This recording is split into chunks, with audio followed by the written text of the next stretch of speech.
नमस्कार दोस्तों, हमारे YouTube चैनल पर आपका स्वागत है। आज हम पढ़ेंगे प्रश्नावली 1.2।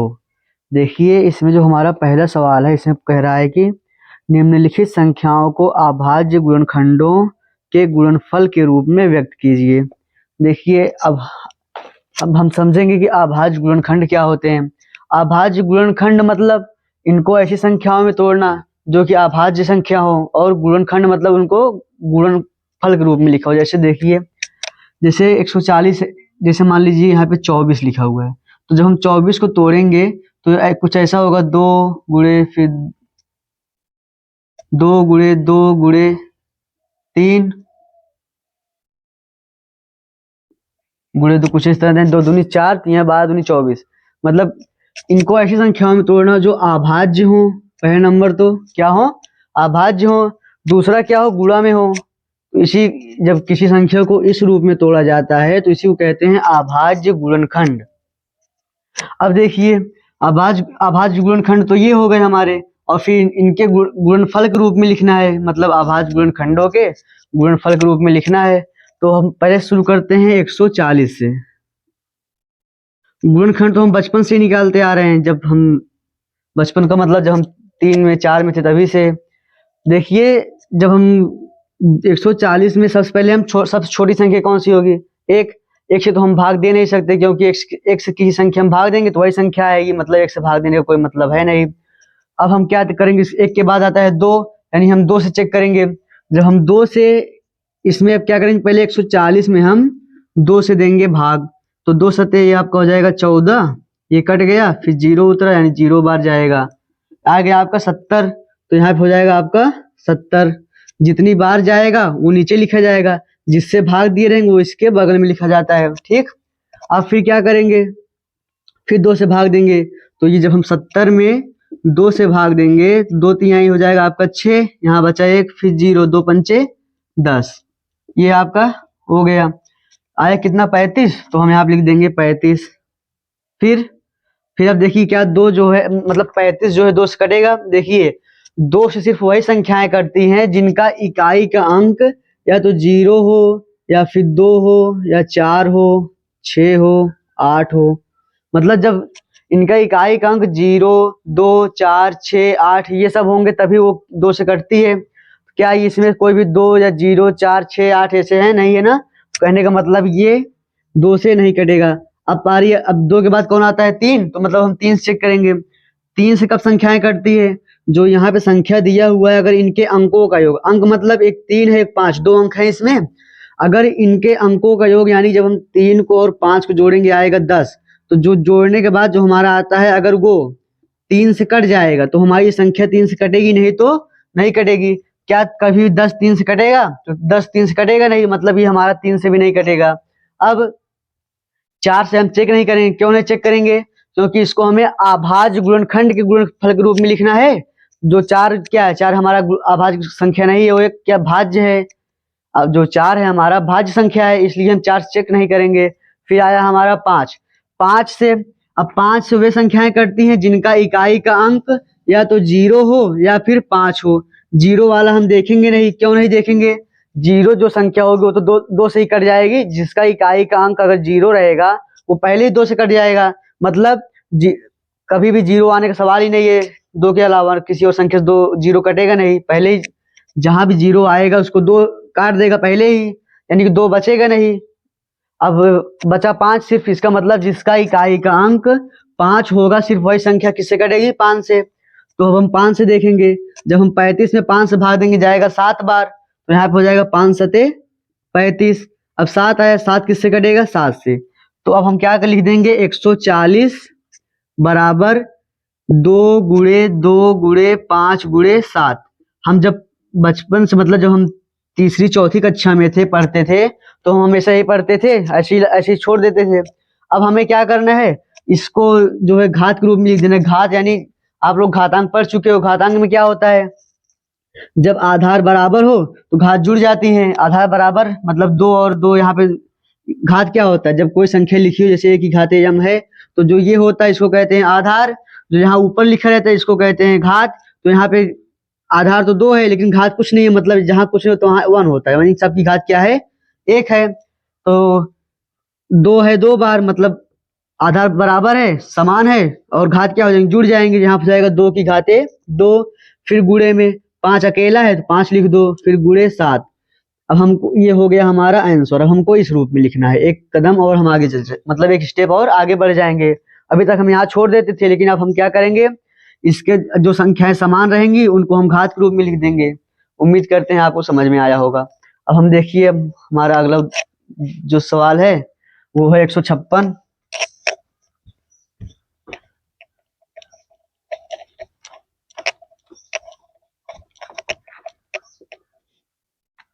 जो हमारी दूसरा प्रश्न है हमारा, ये है 156। अब फिर देखिए, हम अब 156 का फिर से गुणनखंड निकालेंगे। जब हम 156 का गुणनखंड निकालेंगे, अगर आप ध्यान दें, जो हमारा 6 है, ये सम संख्या है 6। 6 क्या हमारा क्या था, 0 था, 2 था, 4 और 6 और 8। अगर इनमें से कोई भी संख्या इकाई का अंक है, मतलब जो हमारी संख्या दी हुई है, अगर उसका इकाई का अंक इनमें से कोई भी है तो वो सम संख्या होती है, और सम संख्या 2 से कट जाती है। मतलब 156 2 से कटेगा तो हम 2 से भाग देंगे। जब हम 156 में 2 से भाग देंगे तो ये हो जाएगा 2 सते 14। यहाँ बचा कितना आपका 1, तो यहाँ हो जाएगा 16, फिर 2 8 16 हो गया। फिर देखिए 8 फिर मिल रहा है ना, मतलब ये भी सम संख्या है। फिर हम 2 से भाग दे के देखेंगे। जब 2 से हम भाग देंगे, 2 3 6 हो गया। यहाँ बचा कितना 7 था, 2 3 6 हुआ, मतलब यहाँ 1 बचा, ये हो जाएगा आपका कितना 18।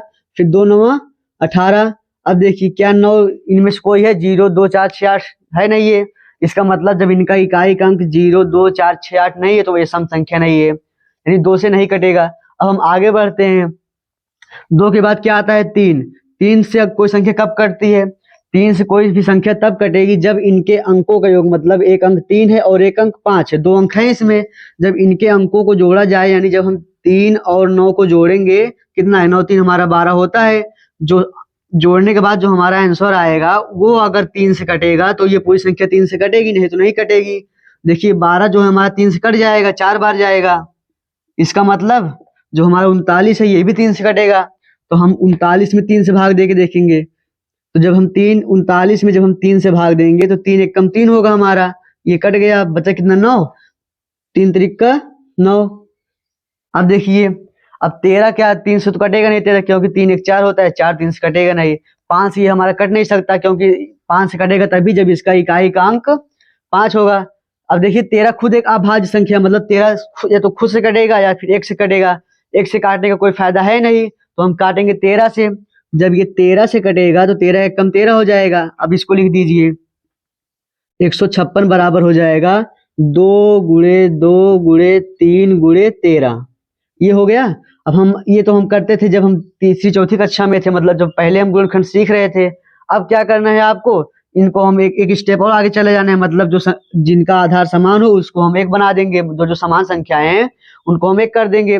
एक कैसे करेंगे, इनके हम घात के रूप में लिख के, तो 156 बराबर हो जाएगा 2 की घाते कितना, एक यहाँ पे है एक यहाँ पे, मतलब 2 की घाते 1 2 की घाते 1।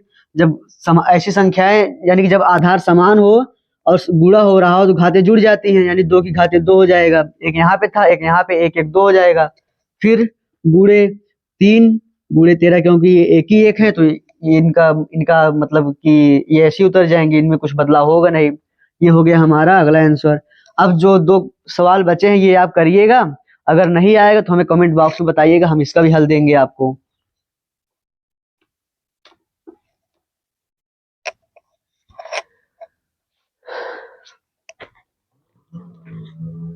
अब जो हमारा दूसरा प्रश्न है, इसमें कह रहा है कि पूर्णांकों के निम्नलिखित युग्मों के एचसीएफ और एलसीएम ज्ञात कीजिए तथा इसकी जांच कीजिए कि दो संख्याओं का गुणनफल बराबर एचसीएफ गुणे एलसीएम है। तो जो हमारा दूसरा है, इसका पहला प्रश्न है 26 और 91। 26 और 91। देखिए इसमें हमको एक तो पहला तो इनका एलसीएम और एचसीएफ निकालना है, और इसमें हमको साथ ही साथ दिखाना है कि दो संख्याओं का जो गुणनफल होता है, दो संख्याओं का गुणनफल बराबर फल बराबर HCF गुणे एलसीएम। कहने का मतलब है हमको ये दिखाना है कि जब हम किन्हीं दो संख्याओं का HCF और LCM निकालते हैं तो जिनका जिनका हम LCM और HCF निकालते हैं उनका गुणा और जो उनका HCF और LCM आता है उनका गुणा, दोनों का गुणा बराबर होता है। हमको यही दिखाना है। देखिए सबसे पहले तो हम 26 और 91 का निकालेंगे गुणनखंड। 26 का हम निकालेंगे तो 26 का होगा, देखिए हम 2 से काटेंगे, 2 एक कम 2 और यहाँ पे कितना बचा आपका, ये 2 3 6 हो जाएगा ना। 2 तो यहाँ पूरा कट गया, बचा 6, 2 3 6। अब 13 जो है 13 से ही कटेगा तो हम लिख देंगे 13 बराबर 13 से जब काटेंगे 13 एक कम 13।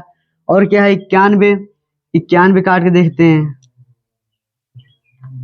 देखिए 2 से कटेगा नहीं क्योंकि ये जो यहाँ पे इकाई का अंक है 1 है तो ये विषम संख्या है। 3 से 9 1 10 होता है, 10 3 से कटेगा नहीं, मतलब ये भी 3 से नहीं कटेगा। इकाई का अंक 1 है, 5 तो है नहीं ये, तो यानी 5 से भी नहीं कटेगा। अब उसके बाद 5 के बाद 6, 6 से हम काटेंगे नहीं। देखिए केवल एक ही संख्या है 2 जो अभाज्य होती है, बाकी सारी सम संख्या भाज्य होती हैं। इसका मतलब हम 2 के अलावा किसी और सम संख्या से देखेंगे नहीं, यानी 6 से नहीं देखेंगे। फिर आया 7 से, अगर हम 7 से काटेंगे तो देखिए 91 में जब हम 7 से भाग देंगे तो 7 एक कम 7 बचा हमारा 2, फिर 7 त्रिक 21, कितना आया 13। मतलब जब हम 7 से भाग देंगे तो कितनी बार जाएगा, 13 बार। तो 7 से देखिए तो आएगा आपका 7 एक कम 7, बचा यहाँ पे 2, 7 त्रिक 21, फिर 13 एक कम 13। अब हम निकालेंगे इनका HCF। पहले देखिए 26 बराबर आया 2 गुणे 13 और 91 बराबर आया 7 गुणे 13।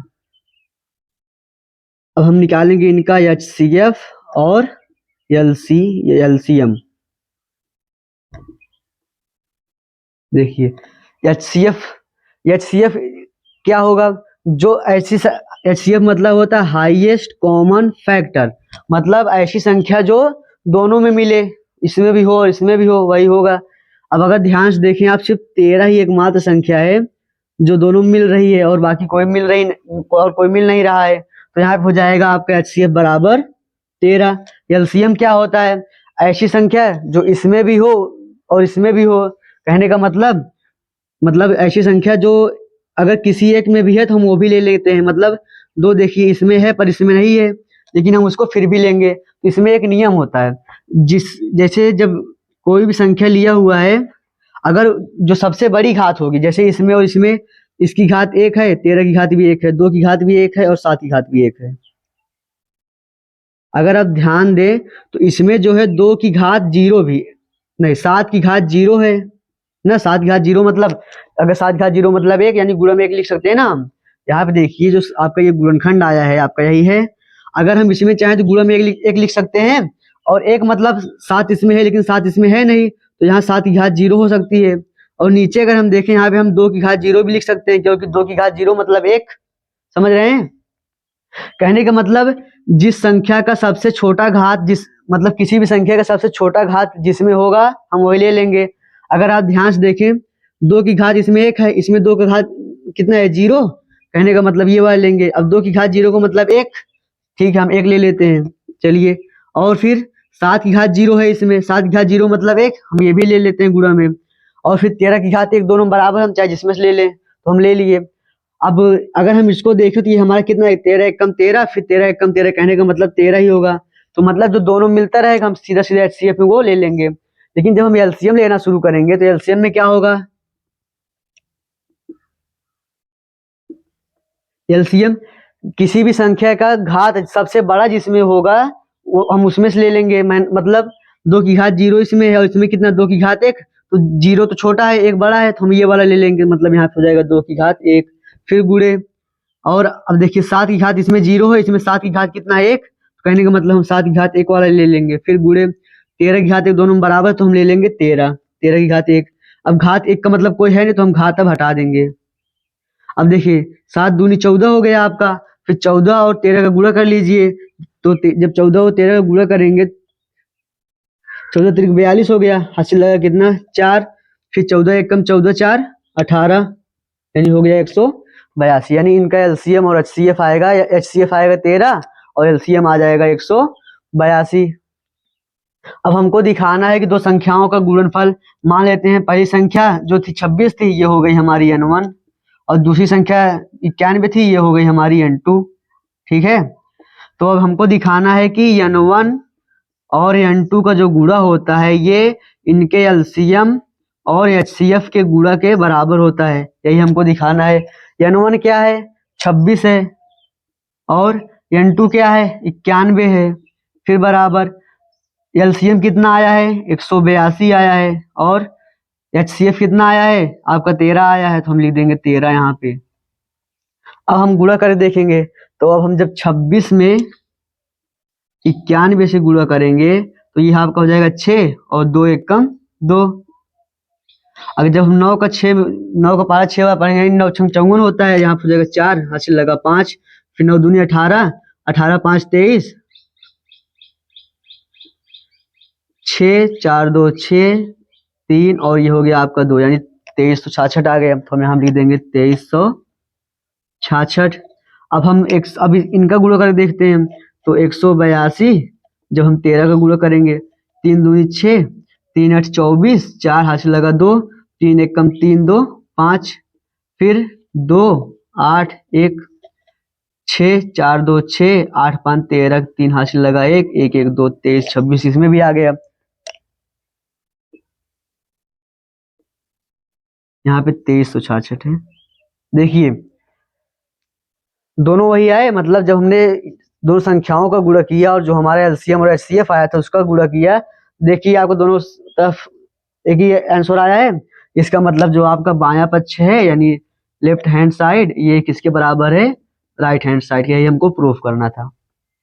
उम्मीद करते हैं आपको समझ में आ गया होगा।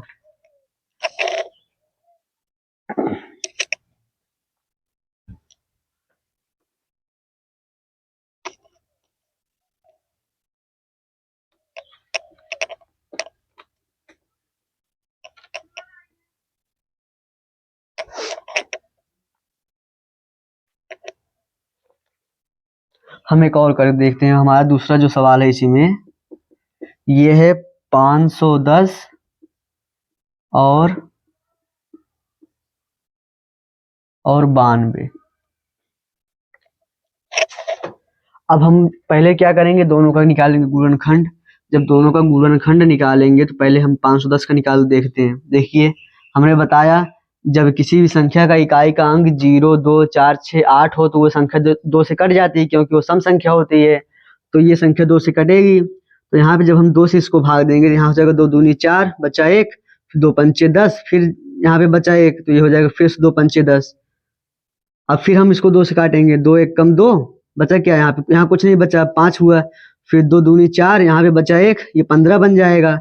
फिर ये तो हमारा 2 से कटेगा नहीं, क्यों नहीं कटेगा, क्योंकि ये एक विषम संख्या है, तो 2 से छोड़ दीजिए। फिर देखिए 3 से देखते हैं। 3 से कब कटेगा, जब इनके अंकों को जोड़ेंगे और उनका जो आंसर आएगा वो अगर 3 से कटेगा तो ये संख्या भी 3 से कटेगी। अगर देखें तो 5 2 7 और 7 5 12, यानी ये संख्या 3, इनका जो जोड़ने के बाद जो हमारा आंसर आ रहा है 12 आ रहा है। 12 3 से कटेगा, जिसका मतलब संख्या भी 3 से कटेगी, तो 3 से काट दीजिए। 3 8 24, यहाँ बचा क्या 1, ये हो जाएगा 15, 3 पचे 15। अब फिर 8 5 13, मतलब ये 3 से कटेगा नहीं, तो छोड़। अब हम देखेंगे 5 से, क्यों 4 से देखेंगे नहीं, क्योंकि वो सम संख्या है। और 2 के अलावा किसी और सम संख्या से हम काटते नहीं, क्योंकि हमको अभाज्य गुणनखंड ढूंढना है, और 2 के अलावा बाकी सब भाज्य होते हैं जितनी भी सम संख्याएं हैं। तो कहने का मतलब हम 4 से नहीं 5 से देखेंगे। 5 से कब कटती है, जब इकाई का अंक क्या हो, 5 हो। जब इकाई का अंक अगर 5 है तो वो संख्या 5 से कट जाएगी। इसमें देखिए 85 है, 5 है इकाई का अंक, इसका मतलब 5 से कटेगा, तो हम 5 से काट के देखते हैं। तो 5 1 कम 5, यहाँ बचा 3, फिर 5 7 35। 17 एक अभाज्य संख्या है, मतलब 17 या तो स्वयं से कटेगा या फिर 1 से कटेगा। 1 से हम काटते नहीं है, क्यों नहीं काटते, क्योंकि 1 से काटने के बाद 17 ही आएगा, तो मतलब कोई मतलब निकलने वाला है नहीं, तो इसलिए हम 17 से काटेंगे। जब 17 से काटेंगे, 17 एक कम 17, ये हमारा कट गया, तो यानी कि 510 बराबर आ गया 2 गुणे 3 गुणे 5 गुणे 17। फिर अब हम काटेंगे 92 को। देखिए इसका इकाई का अंक 2 है, मतलब ये सम संख्या है। अगर सम संख्या है 2 से कट जाएगी, तो 2 से काटिए। 2 चौक 8, यहाँ कितना बचा 1, हो जाएगा 12, 2 छंग 12, फिर 2 से काटिए, 2 दूनी 4, 2 तिहाई 6, 23 क्या है, 23 खुद एक अभाज्य संख्या है, मतलब 23 या तो एक से कटेगी या स्वयं से कटेगी, तो हम 23 से ही काट देंगे, तो 23 एक कम 23। ये कहने का मतलब आपका ये 92 बराबर आ गया 2 गुणे 2 गुणे 23। देखिए अब हमको निकालना है यहाँ पे HCF और LCM।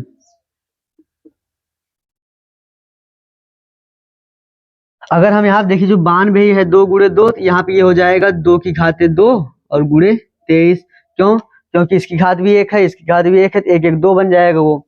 अब देखिए HCF क्या होता है, जिसमें सबसे बड़ी घात मिलेगी हमको, मतलब जिसमें सबसे छोटी घात रहेगी वो HCF में लिखते हैं, जो जिसमें सबसे बड़ी घात होती है वो LCM में लिखते हैं।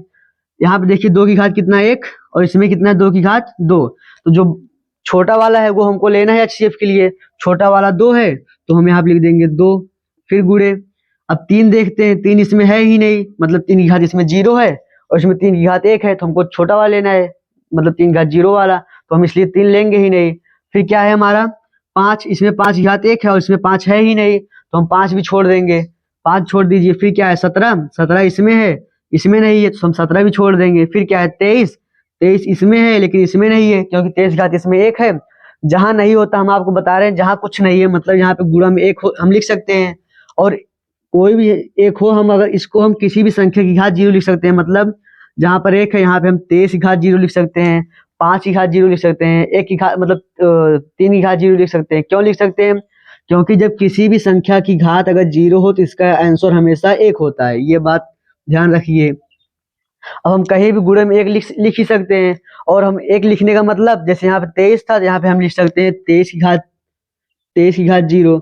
अब ये बन गया आपका 23 की घात 0। अब 23 की घात 0 अगर हम ले लेंगे, 23 की घात 0 मतलब 1 ले रहे हैं, 1 लेने का मतलब जब हम इसमें हम गुणा करेंगे तो हमारा यही आंसर आएगा, क्योंकि जब हम यहाँ पे 23 की घात अगर मान लीजिए 0 ले लेते हैं, यहाँ पे 23 की घात 0, ये हमारा बन जाएगा 1, यहाँ पे हो जाएगा 2 गुणे 1 बराबर फिर 2 ही आएगा। कहने का मतलब जो चीज है नहीं उसको लेने का कोई फायदा है नहीं, ठीक है, तो इसलिए हम जिनकी घात 0 होता है वो हम लेते नहीं है, छोड़ दीजिए इसको। कहने का मतलब दोनों में सिर्फ 2 ही है जो दोनों मिल रहा है, यानी कि 2 की घात 1 सबसे छोटी है तो वो हम ले लेंगे जो दोनों मिल रही है, ठीक। अब देखिए अब आ गई पारी किसकी, LCM की। LCM मतलब जो सबसे बड़ी घात होगी हम उसको लेंगे। अगर ध्यान दें इसमें भी 2 है, इसमें भी 2 है, इसमें 2 की घात कितना है 1 और इसमें 2 की घात कितना है 2, 2 की घात 2 बड़ी है तो हम ले लेंगे 2 की घात 2, फिर गुणे। अब कौन है 3 इसमें भी है, इसमें भी है, इसमें इसमें 3 की घात 1 है, इसमें 3 है ही नहीं, इसका मतलब 3 की घात कितना होगा इसमें 0। अब 0 छोटा है इसलिए हम 3 की घात 1 वाला लेंगे, तो हम ये ले लेंगे, यहाँ पे हो जाएगा गुणा में 3, फिर गुणे। अब 5 देखिए, यहाँ 5 की घात 1 है, कुछ नहीं मतलब 5 की घात 1 है, इसमें वो संख्या है ही नहीं, जहां वो संख्या है ही नहीं वहां उस संख्या की घात 0 होता है, मतलब इस वाले में यहाँ पे होगा कहीं 5 की घात 0 गुणा में। अब हमको कौन चाहिए, छोटा वाला चाहिए नहीं, हमको बड़ा वाला चाहिए, इसलिए हम ले लेंगे 5 की घात 1 इसमें है तो हम यही वाला ले लेंगे, यहाँ पे हो जाएगा 5, फिर गुणे।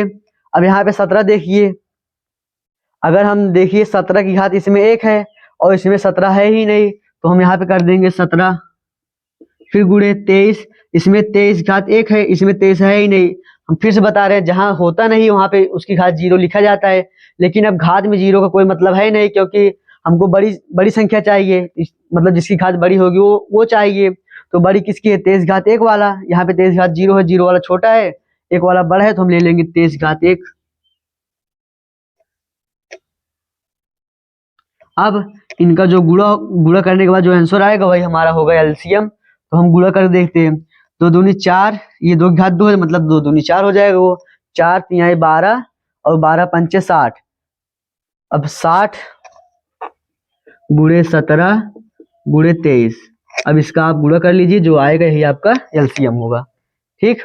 अब लेकिन अभी हमको इसमें दिखाना है, क्या दिखाना है कि जो इनका संख्या होता है, मतलब जो दोनों संख्याएं दी हुई हैं उनका गुणा, और जो इनका HCF और LCM आते हैं उनका गुणा, दोनों का आंसर गुणनफल मतलब दोनों का जो होता है वो बराबर होता है। तो हम देखिए इसको गुणा कर देखते हैं। अगर देखिए तो 17 का और जब 60 का गुणा करेंगे तो 17 छक्का 102 होता है। यहाँ पे एक जीरो है तो हम एक जीरो बढ़ा देंगे। देखिए जब कहीं भी ऐसी संख्या आए जहाँ यहाँ पर मतलब किसी भी यहाँ पर पहले एक, ये तो आपका अशून्य है, मतलब जीरो के अलावा कोई संख्या हो उनको अशून्य अंक कहते हैं। तो अगर किसी भी अशून्य के बाद अगर आपका शून्य आए तो हम जब गुणा करेंगे तो संख्या का गुणा हम संख्या यानी अशून्य में कर देंगे। करने के बाद जो आपका आंसर आएगा उसके बाद जितना जीरो रहे वही हम जीरो बढ़ा देते हैं। तो 17 छक्का 102 होता है वो लिख दिए, फिर एक जीरो था एक जीरो बढ़ा दिए, फिर गुणे 23। फिर अब हम 1020 का 23 में गुणा करा देंगे तो 1020 गुणे 23, 0603, फिर 0402, 06432, ये हो गया आपका एलसीएम, यानी कि 23,460 आपका आ गया एलसीएम। अब हमको दिखाना क्या है, हमको दिखाना है ये मान लीजिए आपकी n1 है पहली संख्या, दूसरी संख्या n2। तो हमको दिखाना है कि n1 और n2 का गुणा जो होता है ये एलसीएम और एचसीएफ के गुणनफल के बराबर होता है, हमको यही दिखाना है। तो आपका पहली संख्या है 510, फिर दूसरी संख्या है 92, फिर बराबर एलसीएम कितना आया आपका 23,460, और जो आपका एचसीएफ आया ये आया है आपका 2। अब देखिए जब हम 510 और 92 का गुणा करेंगे, 92 तो यहाँ 0 2 5 10, 0 9 1 9 और 9 5 45। देखिए ये हो गया 0 2 9 6 4, यानी कि इनका और इनका गुणा करने के बाद आ गया आपका 46,920।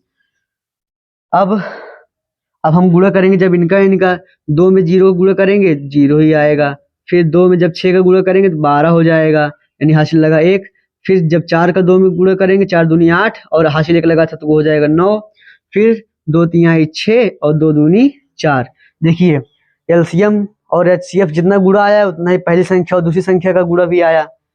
तो यानी कि ये भी हमारा क्या हो गया, यानी लेफ्ट हैंड साइड यानी बायां पक्ष और राइट हैंड साइड यानी दायां पक्ष दोनों क्या हैं आपके बराबर। तो ये सवाल भी हमारा हल हो गया।